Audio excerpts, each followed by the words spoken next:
السلام علیکم dear students, امید کرتی ہوں آپ سب خیریت سے ہوں گے اور آپ گھروں میں پڑھائی بھی کر رہے ہوں گے۔ آج ہم نظم علم کا سوال نمبر 9 کتاب پہ حل کریں گے۔ سوال نمبر 9 کیا ہے؟ مندرجہ ذیل جملے مناسب صفت لگا کر مکمل کیجیے۔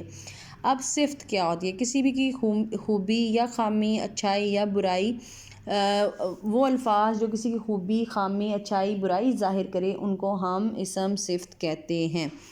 جیسے اچھا لڑکا، نیک لڑکا، خوبصورت لڑکا، لمبا لڑکا، تو یہ لمبا، خوبصورت، اچھا کیا ہے؟ صفات ہے۔ اگر میں کہتی ہوں بدصورت لڑکا، نالائق لڑکا، تو نالائق اور بدصورت اس کی خامیاں ہیں، تو یہ بھی اسم صفت میں ہی شامل ہے۔ اب آپ کو آگے سوال کے ساتھ آپ کو آپشنز بھی گیون ہے، آپ نے ان کو دیکھتے ہوئے اس سوال کو حل کرنا ہے۔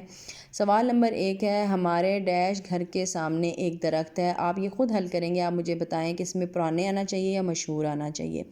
اسی کے ساتھ اگلا ہے، ڈیش بچے نے کتے کو پتھر مارا، شرارتی یا نیلے۔ ایک ڈیش لڑکا خالی میدان میں کھڑا ہے، چھوٹا یا سوکھا۔ ڈیش ہوا سے سوکھے پتے ادھر ادھر اڑ رہے ہیں، ہلکی یا پھر تیز۔ ڈیش چڑیا گھر میں بہت سے ڈیش جانور لائے گئے، پرانے اور نئے۔ ڈیش بیگ میں ایک ڈیش کتاب پڑی تھی، پرانی یا کالے۔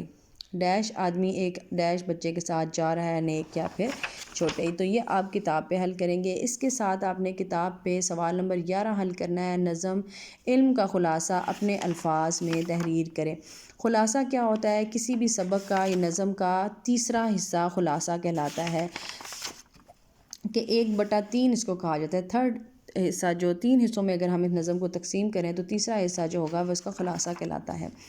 خلاصہ لکھتے وقت آپ نے تمام مین پوائنٹس جو اہم نکات ہیں ان کو اس میں لکھنا ہوتا ہے۔ جیسے اس نظم میں کیا بیان کیا گیا ہے کہ جو انسان علم سے محبت کرتا ہے تو انسان اس کے لیے دنیا کے تمام راز جو ہیں وہ فاش ہو جاتے ہیں، وہ ذہین ہوتا ہے، اس کی سوچوں میں علم جو ہے وہ نکھار لاتا ہے، خوبصورتی لاتا ہے، اور ایسا انسان دولت مند کہلاتا ہے جس کے پاس علم کی دولت ہوتی ہے۔ علم ایسی دولت ہے جسے کوئی چرا نہیں سکتا، اس لیے اس کی پھر فکر بھی نہیں ہوتی کہ کوئی آ کر اسے چرائے گا، اور ہمیں اپنا وقت بیکار میں ضائع نہیں کرنا چاہیے۔ اور علم کی دولت ایسی دولت ہے کہ ہمیں جہاں سے بھی ملے ہمیں لے لینی چاہیے۔